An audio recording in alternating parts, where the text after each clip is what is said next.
Hi everybody and welcome to my podcast. What? Stop podcast. To my vlog. Okay, my name is Dash. There's a little cat. Okay, there's not one to be here, no problem. So I've actually got a friend here with me today. His name is Joe. Hi Joe. Hi. So this is going to be a bit different to my usual entries, which are all around health and fitness and the autoimmune conditions that I've acquired over time. But today we're going to talk about something entirely different, and there's a reason this vlog is called A Dash of Thought, because thought was always going to travel to other topics. And one of these topics is psychedelic drugs. Correct. So Joe and I live together here in London in Old Street. So he's actually my friend's boyfriend, so I guess I met you like a year and a half ago. And I've never done any kind of, psychedelic drugs before in my life. So you were the first person that's talked to me about it, and your experience that's actually been really inspiring and really interesting, which is why I really wanted to get you on the vlog to talk about this. Yeah, good to be here. Excellent. How's the cap? Is it helping with the cap is helping with the extreme light that's from the studio, that is our living room. Cool. So Joe, do you want to just kick off? Tell us a little bit about why you decided to do it. So I've always been curious about exploring other states of consciousness, I guess, ever since I read The Doors of Perception by Aldous Huxley when I was quite young, when I was still a teenager. And at the back of my mind, I'd always wanted to try magic mushrooms, psilocybin.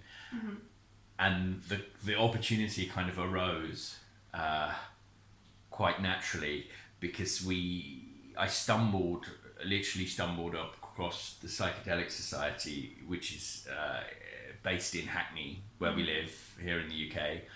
In case anyone's wondering what country we're from, still the UK. I'm sure there'll be a worldwide audience. Yeah, well, there will be, yeah. And then I Googled it and went on their website. So before you go into this, why is it specifically mushrooms that you were interested in? Was it just having a psychedelic experience that takes you to a different state of consciousness, or was it this specific drug? I think it was this specific drug that I wanted to try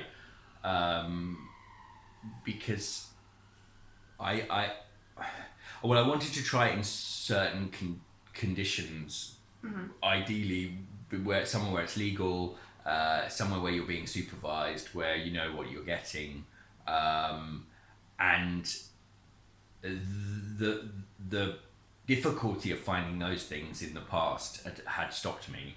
But this retreat was outside Amsterdam, and where mushrooms are legal. And so it was the safest sort of situation you could imagine, really.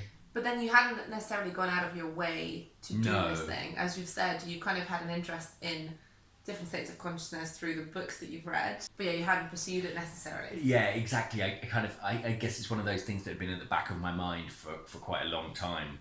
And I just never been in the right situation with the right people. And when I saw this, I thought, okay, here's your opportunity.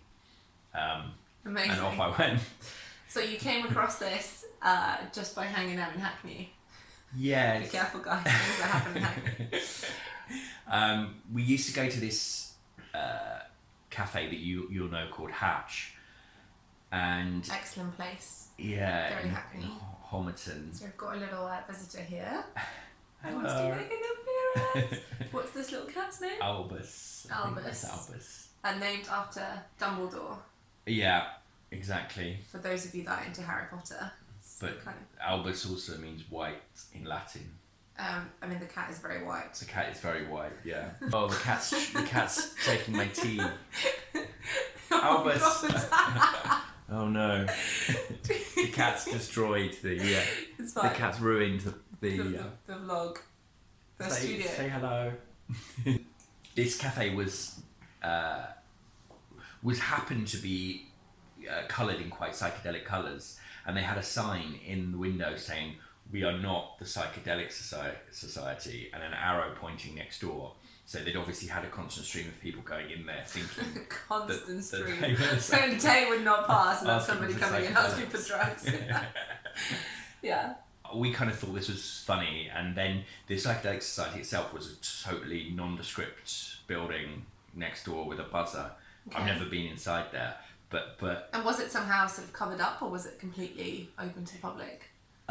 the building itself, it was more looked like a block of flats. It didn't really even look like a commercial building. So Okay. yes, I've never been in there, but that was what triggered me to go and look up the Psychedelic Society online, and then I came across these retreats.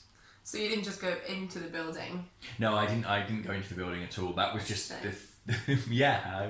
I would like to go in there one day. Goodness knows what. What else you might we'd sign up to. see, Yeah.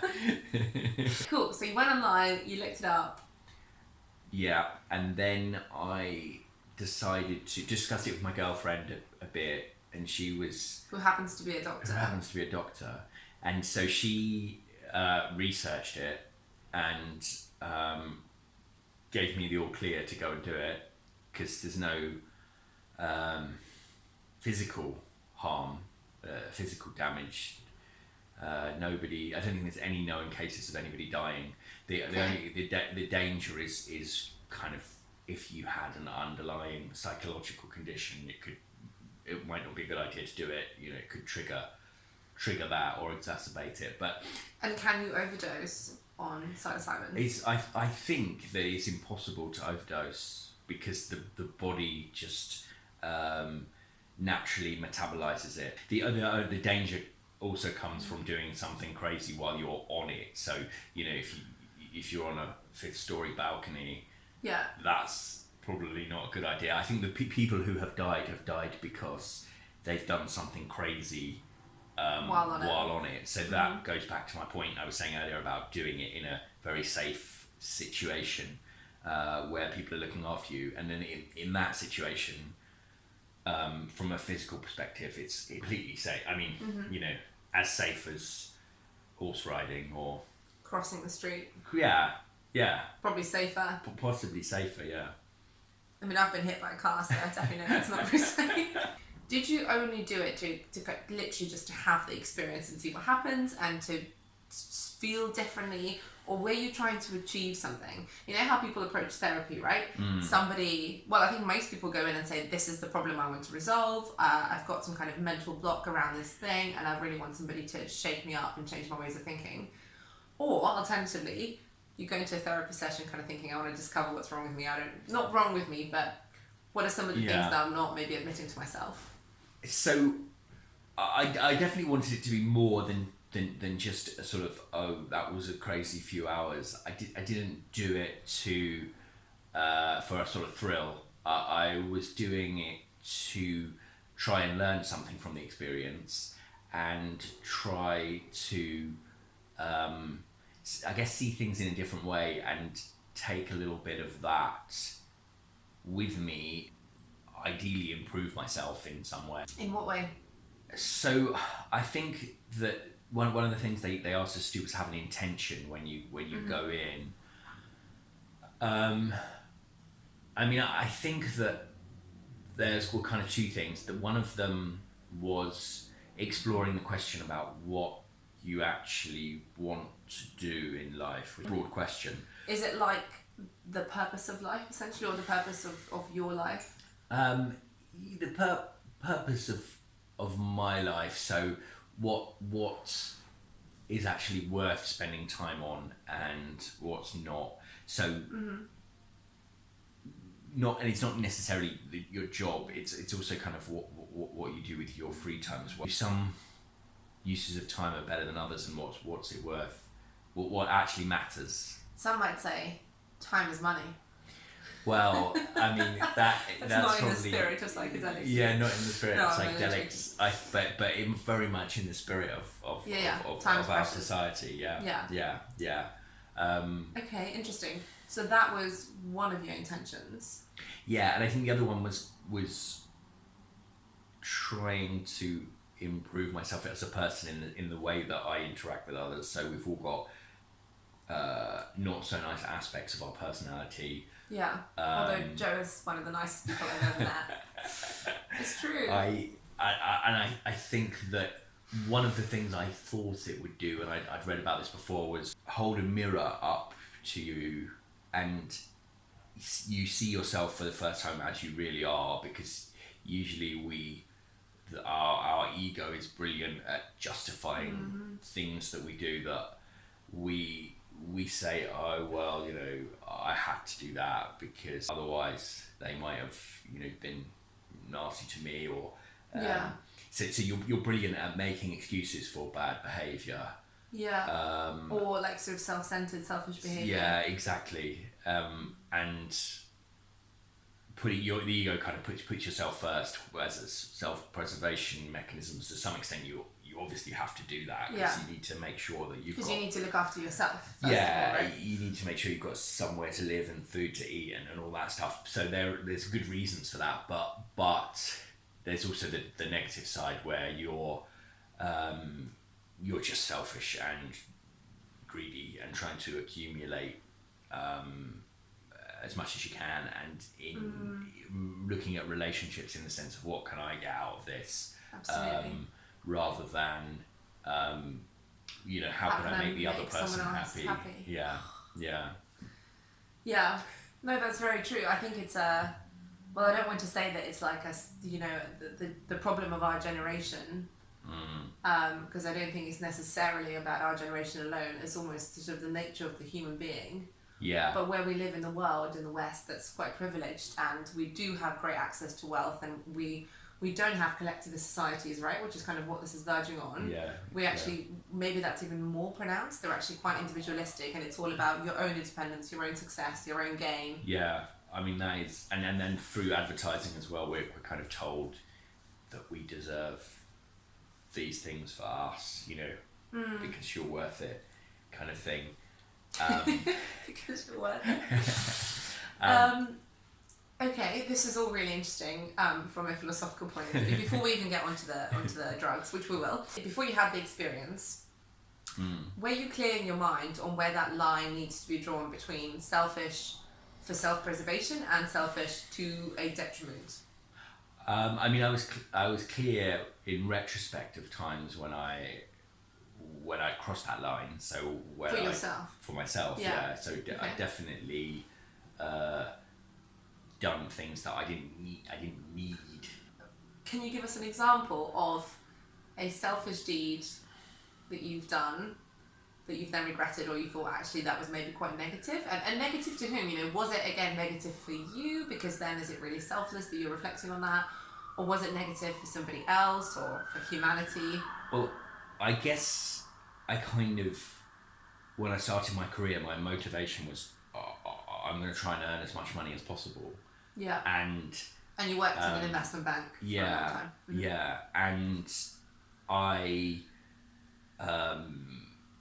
didn't really think about the consequences of my actions that much, in the sense that at one time I was doing lots of long haul flights. I was staying in hotels. I was eating out, eating kind of steaks every night, and then jumping on a business class flight, which sounds great, but actually I kind of realised later on that it is quite selfish behaviour on many levels.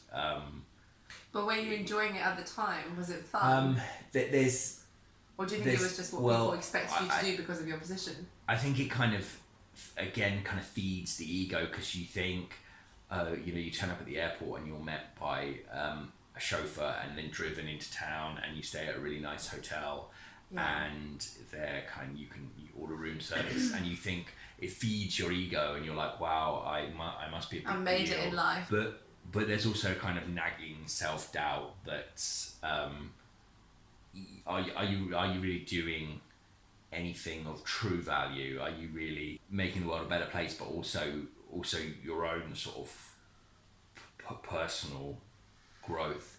I think all of that material stuff kind of acts as an anesthetic and numbs you, and so you can carry on through the motions, but you're not truly happy. Or at least I can only speak for myself. No, that's interesting. I actually saw something today, which I've heard of before, and it's a Japanese concept called ikigai. Ikigai, do you know? No. So I'll reference it below, and essentially it looks at, I guess, sort of human fulfillment and what you should do for work, or what you should do with your life fundamentally, right? I mean, some people will say work is just work. Yeah. And then life happens outside of it. Others will argue that, you know, what you do for work is actually kind of what you're contributing to the world, so that's pretty important. And it did have 4 quadrants of, I'm going to try and remember them, doing something that you get paid for, so making money, which is essential for absolutely everyone. Yeah. Then there's another quadrant which is doing something that you are passionate about. Then there's a third quadrant of doing something that you're good at, because being passionate about something and being good at something, me being a failed actress, I will know. Just getting started. Yeah, absolutely. And then there's a fourth one, which is doing something that's good for the world. So those are the 4 things that you need to fulfill. So you love it, you're good at it, it's good for the world, and it pays you money, because it has to pay money. And so that perfect sweet spot is in the middle. Yeah. And obviously that's hugely complicated to get. And to me, what you were just describing falls very nicely into the, you know, there's a lot of wealth here, but I feel a bit empty, or I'm not connecting with the other quadrants, and actually feel a void within me.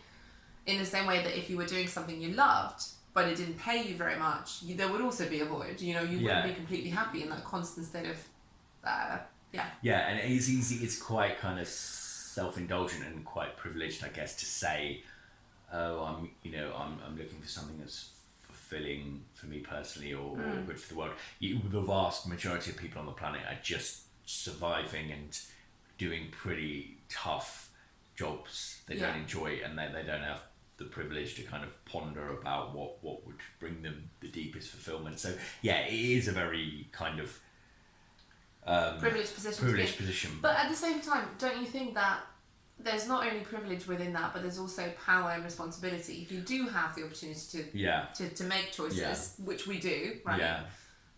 Then you should make them consciously, as opposed to I suppose to not think exactly. I mean, you've been put in a advantageous position because you happen to have been born in a certain country, in a certain class. We're lucky enough to go to good university, and so but then what you do with it is the key. You can then say, okay, brilliant, I'm going to go and make as much money as I can. Okay, brilliant. That's my phrase. Or you can say what would benefit the wider society. Yeah. Okay, can you give me, before we move on to the drugs, another example of where you've done something that was driven by your ego? Maybe selfish is the wrong word, but definitely driven by your ego. But it wasn't necessarily bad for the environment in the very straightforward way that you've just described. So what I'm looking for is like a personal example where you've done something, it didn't really harm anyone, but you had a nagging feeling that was wrong. Or maybe that just didn't actually make you happy in the long run.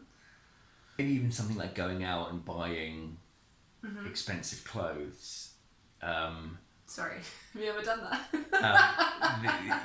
As you can see, no. Absolutely. Brands everywhere. Where you might think, I look really good in this outfit. Yes, it's not necessarily harming anyone, it's your money and you can do what you want with it. Yeah. But even that is on some level feeding the ego. Everybody likes to look good. I'm not saying you should be dressed in kind of rags and stuff like that. But if you've gone out, like say for example, you spend £1,000 on a suit. Yeah. Do you really? To what extent is that just wanting to feel like you're more important than other people because you can afford to walk around in thousands? So what you actually don't feel quite good about is that feeling of, I seem to be wanting to be better than others. Why do I have that desire? Exactly. And what am I proving, and to whom? And actually, this is fundamentally wrong, and I should remove that striving. Yeah, I think exactly. I think you should ask those questions. I think if that becomes your main end, your main goal is, I want people to look up to me, and I want people to be a bit envious of the clothes I wear and the lifestyle that I lead, and I want to feel more important than other people, and that I've been more successful than them. That, I think, is not a healthy mentality to have. So we got to the bottom of two fundamental things that you really wanted to explore for yourself via this experience, which is your kind of calling in life almost, or how you could best spend your time as Joe, as a human being on a personal level, and also where does the ego start and stop, and how can you remove the ego from your daily interactions to fundamentally lead a more fulfilling life, right? Right, yeah. And I guess the other thing that I was interested in is when I was talking about altered states of consciousness is kind of the nature of reality itself. Are those other states of consciousness equally valid to the everyday? Some serious questions arise about what reality actually is. If it can be so easily distorted by taking a small amount of a certain substance, then it suggests that we create a lot of what we call reality. And most of what we think of as reality is inside our head rather than actually out there. Really exciting. No, honestly, it's really exciting for me. So I guess coaching, philosophy and mental health are probably the three things that I'm kind of interested in, which I think are all interlinked. And that whole conversation around reality and perception of reality, which is a massive topic in philosophy, but then also crosses over the day-to-day of like coaching and motivating people and inspiring people and getting them to do things that they never thought they could do, or some of the limiting beliefs that we have about ourselves. So that's all super exciting, and what you're saying is ultimately the fundamental principle of why coaching works, because nothing needs to change about the actual state of things in your life other than your perception of things. And that's extremely powerful, and what it can get people to do and how it can make them feel about who they are and the opportunities that they've had and the amount of gratitude that they experience about their life. Two people could have exactly the same external inputs, but have a completely different experience and interpretation of them, and levels of happiness and levels of satisfaction. happiness. So the really interesting thing that just to touch on coaching for a sec, imagine that a life of somebody who is objectively successful, obviously success, big topic, what does that look like, but let's say they're a celebrity, they're doing something that they love, they're famous for it, they're getting paid for it, everyone loves them, everyone thinks they're great, everybody wants to be with them, they've got all these people that want to be their friends. They fundamentally have everything that you can think of a human being might need, but they're unfulfilled, right? And that happens a lot. Like the number of really successful, like incredible people who commit suicide, who are not able to maintain a fulfilling relationship. And that fascinates me, because you think, in my mind, I think, well, once I get to that, I'll be really relaxed and confident because then I'll have this. And once I get to this point, then I'll be really relaxed. And the point is that chase never ends, because there's always something else that you could have that would complete you, make you feel happy and grateful and all the rest of it. But that's a myth. You never get to that point, ever.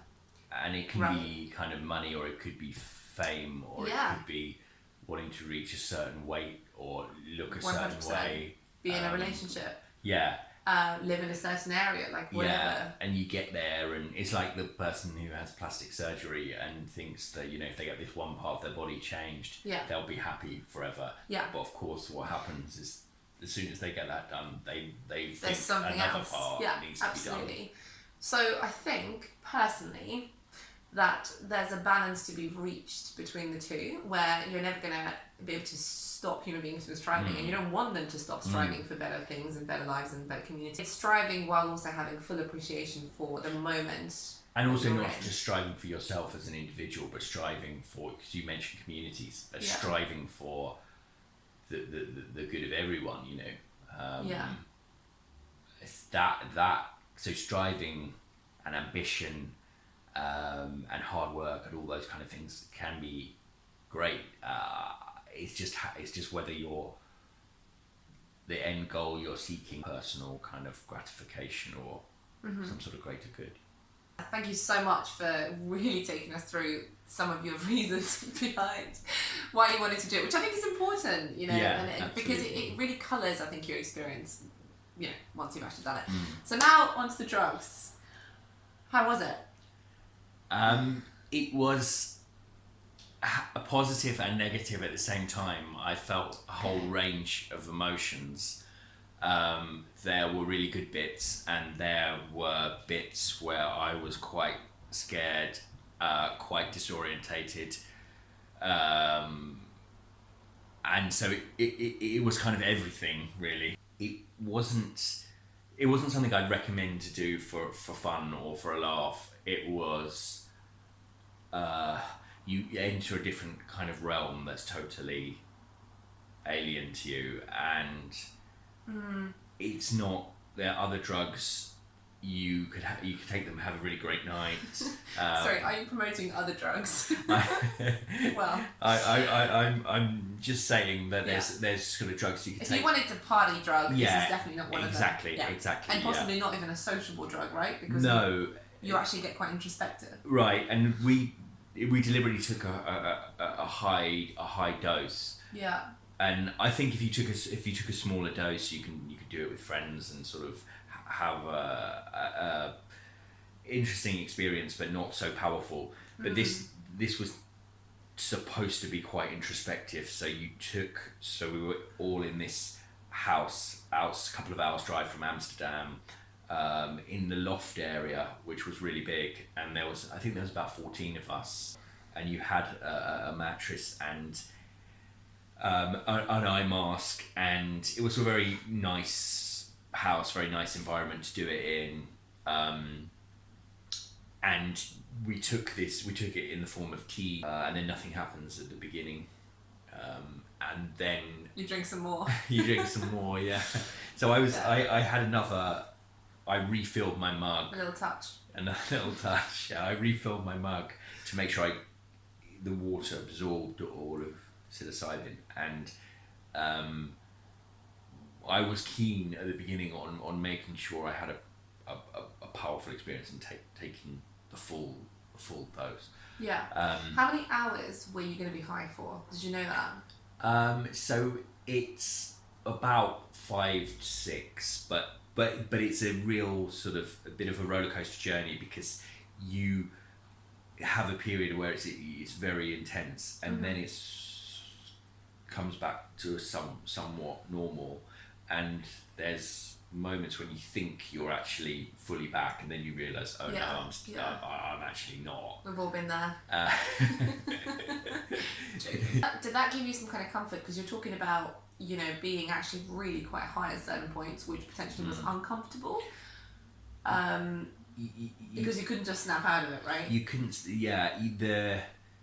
Perhaps the mistake I made to some extent was trying to control it, and it completely takes over your mind, and a lot of the anxiety comes from trying to fight against it. So I at the very beginning, I just saw kind of the duvet and the blankets on the bed were rippling, and I was when I closed my eyes, I was seeing quite interesting patterns. And how soon into you taking it did that happen? I think like 15-20 minutes afterwards. Okay. So there's a kind of period where nothing really happens, and you're kind of sitting there, and you almost don't believe it's gonna happen.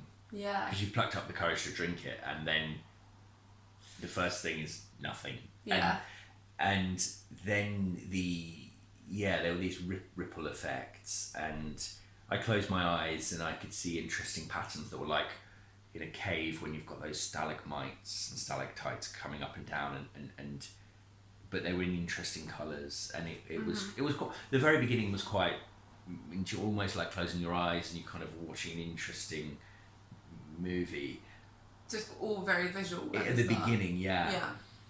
And then as it really started to to kick in, there was a moment when I opened my eyes. At the beginning, when I opened my eyes, I just saw reality completely as normal, and I thought, oh, this is fine. You know, I closed my eyes to see these pretty patterns, and when I open my eyes, everything's there. Fine, I'm really, you know, comfortable with that. Yeah. And then I opened my eyes once, and then suddenly everything looked different, and it wasn't so much like, for me, it wasn't like you actually see things that aren't there. It's more that it distorts reality. So the dimensions of the room itself seemed quite different. And when people were moving, they kind of left a trail in the air. Like when you take a photo of something moving really fast, it leaves a blur behind. It was like that. And yeah, there was just a sort of strange halos and glows around things. And was that weird when that started happening? So then I was like a little bit, it was disconcerting, because I suppose it's the first time in my life where I'm kind of seeing things that you suppose. Well, I've never really hallucinated before. So you kind of don't believe your own mind, which is a quite strange experience when you're seeing things. You're like, these seem so real, but did you know rationally that they're not real? Yeah, at the beginning, rationally, I was kind of like, well, I know that this isn't reality as I know it, and that's quite it's scary to the point where you know you can't get back out of it. When you were seeing those things, when you open your eyes, did you really know in your mind that you were only seeing them because you were high, and you were like... At the beginning. Yeah. Okay, interesting. So at the beginning, I was still me. I was still Joe sitting there seeing these interesting things and thinking, oh, I know I've just taken these mushrooms and I know that it's distorting my reality. Then things, so reality started changing, and then it was a bit unfortunate because at that moment when things really started kicking in, I needed to go to the toilet. To the loo, yeah. And so they'd said to us, the guides, the facilitators who were there, said if at any point you need to get up, do anything, just raise your hand and ask us. So I raised my hand, and one of the facilitators, who was a really nice guy, sort of just walked with me really. But unfortunately, this loft that we were in, there was a spiral staircase down to the toilet on the floor below. And the place where this retreat was beautiful, and in every other respect it was a really good, apart from that staircase, apart from the fact that you have to go down a spiral staircase to get to the loo. So as I started walking towards the spiral staircase, it was the dimensions were different, and I felt like I was walking down a ramp, even though the floor was flat. But at that point, did you know that the floor was flat? Yeah, at this point. So you still knew? At this point, I still knew. And the interesting thing is that if you really concentrate, you can get normal reality back for a few moments. So when I had to negotiate this spiral staircase, you can actually concentrate enough and momentarily bring things back to normal enough to navigate something, enough to go to the toilet or whatever you need to do. Yeah. But I think by resisting what was happening and trying to go against it, that caused a lot of anxiety and a lot of concern, because you're trying to fight this thing, and you lose. You can fight it for a few seconds, but then you lose. It takes over. Yeah. So gosh, that's quite scary. I went. Did the guy have to hold you? No, that's the interesting thing. He did. You can actually do all of these things if you concentrate. That's the weird thing about it, is that if you really need to do something, you can do it. Yeah. So I went. So he stood outside the toilet cubicle, and I went inside and sat down on the toilet, even though I only needed to pee. And then you sure you sat down? We'll never know. Never know what really happened. And then time was also dilating a lot, so I didn't know if I was in there for 30 seconds or 30 minutes. It was quite weird. And at that moment, things were really, reality was kind of disintegrating a bit. And I had to pull myself together and go back up. And that was when I think I started getting scared, because this is really full on. Like I feel like I'm in a completely different alien landscape, like another dimension's opened up, and I have no idea how to navigate this. I don't know. There's no map. I went back and was lying on the bed, and I was kind of anxious at that point. I needed reassurance from the guides and the facilitators who were there, and one of them actually kind of held my hand and said, I can assure you that wherever you go over the next few hours, you'll definitely come back here and everything will be normal again. And that I found really reassuring at the time. And I think that... Was that before or after you thought he was a turtle? So that was around the same time that when I was talking to this guide, I realised that his neck had kind of disappeared, so it was almost like his head was inside his body in the same way a tortoise's head is inside the shell. And he had a really sort of mischievous look on his face, like a crazy tortoise. And famously. Yeah. But you weren't afraid of him. And I wasn't afraid of him because I knew who he was from. Even though he turned into an animal. Yeah, there was this other facilitator there who was wearing a long flowing white sort of gown, and she kind of looked like an angel kind of thing, like in this swirling. You shouldn't just have a crush on her. Maybe slightly. The dude, just a turtle. Don't tell my girlfriend. It's fine, we'll just tell the entirety of YouTube. And what did you say to him in that moment where he said, I needed reassurance? Did you say, I'm scared, can you stop this? I said to him, I feel like my conscious, rational self is disappearing. And I felt like... Famous last words. You can put that on my grave, my tombstone. I'll be sure to actually. That was how I felt. So I felt that the person that I identify as Joe, the kind of chatter inside your head, that voice that's kind of saying, oh, remember, you need to buy some dinner tonight, you need to do the laundry, etc. That was all just disappearing. But inside your head, there's that voice, the kind of internal chatter, thoughts that pop into your head. But then there's also an observer of those thoughts. So these thoughts pop up, and then you kind of the observer, somebody is actually observing those thoughts and deciding whether to go with a thought or ignore it. And can I just say that I can absolutely relate to this, right? And I think we can all relate to that exactly what you've described. You don't really notice it until one of them disappears, and then it's kind of one of the strangest sensations imaginable. All that's left is an observer, but it's not. You don't normally identify that observer as you, so you feel like your own identity is evaporating, but there is something left. That's the interesting thing, and you become simply an observer. But it's not you, the person that you normally think of as you. It's just an observer. Then that's why I think people talk about like becoming part of the cosmos or the great oneness or part of the universe. So is that what they describe as an ego death? Yeah.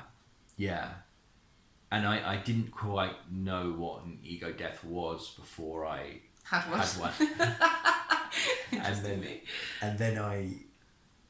But that's how I would describe it. I mean, if you look online, there's loads of different descriptions I'll take a look of ego deaths before and I get to stuff, bed.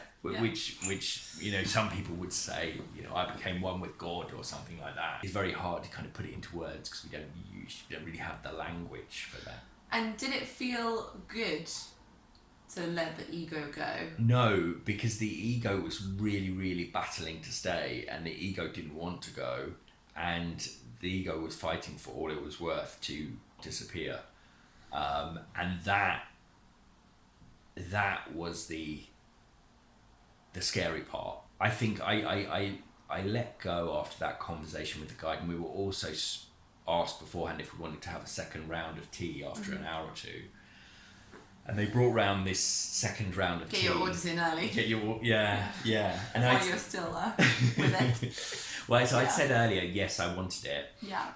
But when they brought it round, I was kind of thinking, I just do not need any more. And so I just ended up having a sip. And it was almost like that sip sort of was my way of surrendering and saying, I'm not fighting this anymore, I'm just going to go with it. And from that moment on, it became quite a positive experience. Okay. So I kind of would almost say I disappeared. I kind of blacked out a bit. I think I just completely wasn't there anymore. And then I, from that moment onwards, so my next kind of recollection is that I opened my eyes and the sun was coming through the window, and things were slightly more back to normal. I guess the universe was kind of reconstructing up. My identity was starting to reconstruct, but also reality was starting to reconstruct in terms of starting to take on more normal dimensions. Time was starting to take on a more normal pace. And I just think I felt this enormous kind of gratitude that there was something rather than nothing, that there were atoms in the universe instead of there being a void, because I guess that there was a void for a moment, and until everything's gone you don't appreciate it more. One of the guides took a few of us out into the garden who were a bit more awake and like wanted to do it, and the sun was setting. Able. Well, yeah. Able to walk out Not into the everyone garden. was able to. No. So,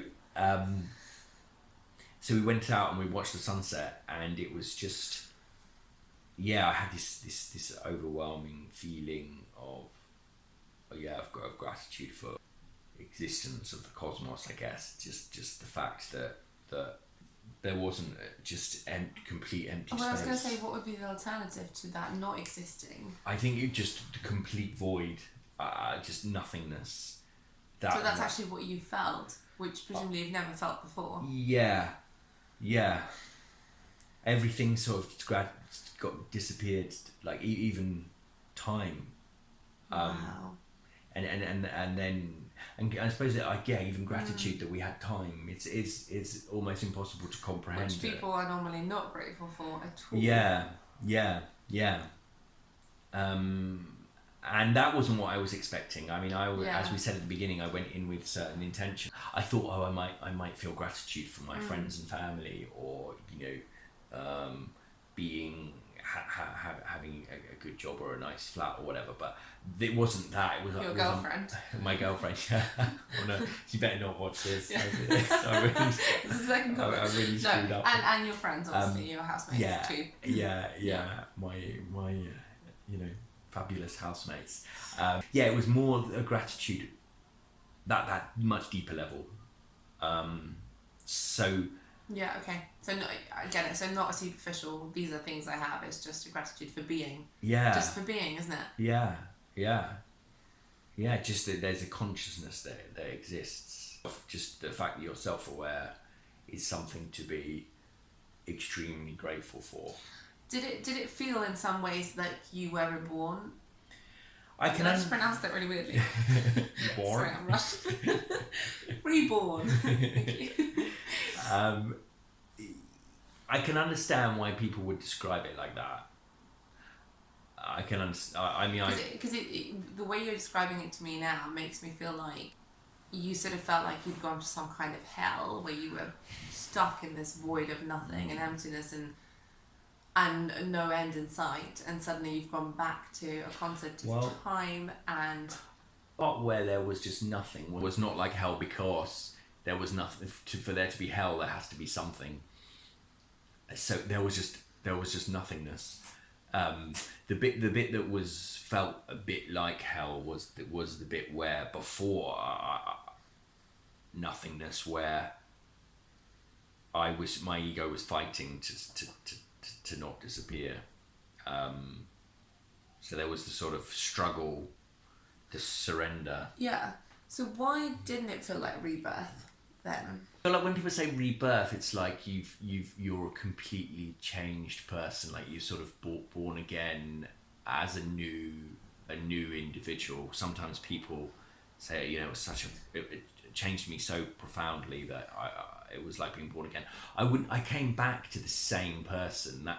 That's why I wouldn't say it was like a new beginning in that sense. Well, that actually leads me nicely onto my next question. Following these 6 hours of what sounds like complete madness, and giving your intentions at the start, what do you think you've taken away from it? Has it at all permanently changed you, do you think? I'm probably a bit disappointed that it hasn't changed me that much. You very quickly go back to normal life, and you start going... If you want it to change you, you have to really work at it. I think that what it does, I think, is kind of give you signposts and shows you a direction you could go in if you chose to. But whether you do or not is entirely up to you. I think it doesn't change you in the sense of you know your all your problems are fixed and you're a better person after the experience. So you didn't find that there was a newfound sort of sense of peace, or perhaps less ego present on a day-to-day basis? I think like in the couple of days afterwards, I did still feel that peacefulness and that gratitude and appreciation. And we had a day after the experience, which they called an integration day, where we discussed with each other our experiences and sort of tried to not just let it disappear. And then suddenly you're back in London and back to work the next day, and then in terms of that kind of feeling of peacefulness, that disappears. I guess what you're left with is questions, and you really choose whether you want to go and explore those questions. And you could just say, oh, it was a really interesting experience, completely unlike anything I've had before, but I'm just gonna put it away in a drawer and forget about it. You can totally do that. Or you can try to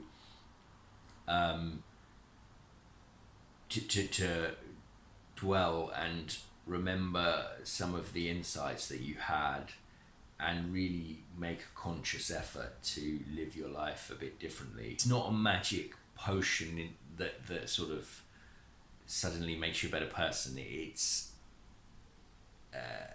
kind of holding up a mirror perhaps to some of your flaws and the not so nice parts of yourself. You can then just look away and say whatever and crack on, or you can examine them more closely and try to change them. But this is why we're recording this vlog, is because you actually actively want to remember that experience and you want to bring it into your life, and this is a way of doing it, isn't it? Yeah, I mean, I haven't thought, because I went back to normal life and I haven't thought about it for a while. I did it in February, and it's now July. You quickly forget. I mean, I don't think about it on a daily or even on a weekly basis, but when you start talking about it, a lot of things come back to you. You need to be around people who are open-minded about it, and if you done it? Have also not necessarily done it. Like as long as they kind of are open-minded about it. If you go back to a group of people at work and friends and family who are completely just think you've Focus on the day-to-day. lost your mind and don't really get it at all. I feel like I need people to discuss it with, to work through it. So the things that you would like to take away from it. One of the biggest takeaways was I probably am not as scared of death anymore, in the sense that I'm still not sure what happens after you die, but I feel like there may in fact be something left, not the person you kind of identify as yourself, but death might be somewhat like that experience, in the sense that your identity disappears, but a kind of universal or collective consciousness that you become part of. So I kind of it probably made me less of a materialist. Like there was a while where I thought that all there was the material world, and that, you know, There was actually a time when you thought that. yeah. Wow. And I wouldn't say it's just this experience, but Yeah. but this experience. But this has affirmed your belief that. This has made me made me think it's more likely the material world is actually springs from consciousness rather than the other way around. So rather than the physical world existing first, and then we evolved to a certain level and consciousness emerged as animals became complex enough. Yeah. I now tend to think the opposite's more likely, that consciousness is the foundation, and that consciousness gives rise to the material world. So, i.e., the material world doesn't exist unless there's a conscious observer, which is actually seems to be the case when you look at quantum physics. Interestingly, That's our next vlog. Not being afraid of death. What does that mean for your life? I think it means not regretting getting old, and and not trying to accumulate things that you can't take with you. You know, if there is anything after death, then you there's going to be a long period where you are not the person you consider to be you, but something will be considering your life. You had eternity to think about your life. Once it was over, you would want to make sure that you'd really lived it in a way that you would be proud of. It's getting very deep. Wow. I guess there's a lot that could be said about all of this. Are you less worried about the passage of time? Because it's quite anxiety inducing, I think, for most people, certainly for myself. But yeah, and also the other thing is being less concerned about yourself as an individual, because say hypothetically that we are actually ultimately part of an overarching consciousness, and that to some extent your the feeling that you are simply the physical body that you're in is an illusion, then you immediately begin to think, well, the idea of selfishness becomes a bit absurd, because you're all connected, and so you then might begin living for the collective more than for yourself as an individual. And I think I do believe on some level we're connected, in the sense that the suffering of one human being is ultimately the suffering of all human beings, and that's why we struggle so much to look at suffering, and we feel compelled to do something about it. When you're face to face with somebody who is in pain. Is in pain. Yeah, I guess this was a super interesting introduction to what had happened, the Look out reasons for behind part two. doing it. I absolutely think there should be a part 2 where we go into a bit more depth on some of the topics that we've covered. See what people comment. Please don't. Please comment below to let us know which bits of this you'd like to explore in more detail. I'm sure there will be some. Or whether we should never record again. Well, be nice. When you die, there are things you cannot take with yourself. Obviously all of the materialistic possessions you cannot take, but the memories and the relationships and the experiences and all of that comes with you, and the knowledge, perhaps, you know, whatever else you've got, and the love that you felt. So kind of live a life worth living almost. That is where I think a lot of people struggle, because if you ask everybody, do you want to live a life when you look back and you're sort of proud of it, and people will say yes, absolutely, you know, everyone will say yes, that's what I want to do. But what that looks like is so different for everyone. So it doesn't necessarily mean an ego-free life. For some people it's about, you know, like, I want to be remembered as, I want to have made this much money and bought this, you know. Why is that wrong? So how does that, do you get my question? Yeah, I get the question, but I guess nobody puts posters of bankers on their walls. No. It's always people who have either kind of musicians who've created something, or, you know, Che Guevara or Gandhi. All those people have kind of not been prioritising their personal interests, but rather have kind of sacrificed for something bigger than themselves. And yeah, it's kind of interesting that although our society is very capitalist, very kind of money focused, it's ultimately not the people who've made the most money that are our heroes. It's actually one of the people that I've mentioned that have often rejected the kind of status quo and the culture of the time, and so people that push for social change in some form, essentially. The last question I have for you, just for this entry, is: do you think other people should do it? Do you think everyone should do it? And if so, why? I don't actually think everyone should do it. I think that there are certain people who just have no interest in this, in kind of altering the state of consciousness at all, have happy and fulfilling and productive lives. And if that's you and you've got no inclination, no sort of gut feeling or calling to do it, then I would say don't do it, you know.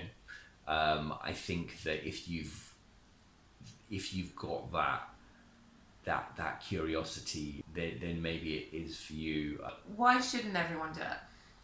Because again, if you compare that to coaching or therapy that people go through that's really life-changing for them, they might come out and say everyone can benefit from this. I think to a different degree, but everyone can benefit. I think that there's certain people who would really not appreciate their concept of reality being challenged like that, but aren't they the people that should are do they it the people most? who would benefit? I mean, I think there are people who would just find the whole experience a bit terrifying, and if you need to be able to, there's going to be moments of discomfort, there's going to be moments of kind of shock and apprehension, but you need to also, if you're so freaked out by it that the whole thing is just a complete nightmare, you wouldn't have a good journey. I don't think that's going to be a very, I mean, some people say there's no such thing as a bad trip, because the bad trips are the ones you actually learn something on. But if the whole thing was just an absolutely terrifying experience for you, and you'd probably just try and block that out and say, well, I'm never going to think about that again. Yeah. And I'm never going to do it again. So I think that the thing is, the more relaxed and more you are, the better. But the relaxed is kind of the last thing you feel when you're about to take something that. So unfortunately, there's a bit of a a bit of a dilemma, a bit of irony, I guess, that at the moment when it's most important to feel relaxed, is the moment you actually feel least relaxed. And on that note, I think we will stop for this particular vlog. Yeah, thanks so much. Thank you, yeah. Peace. Good to discuss. Peace and love.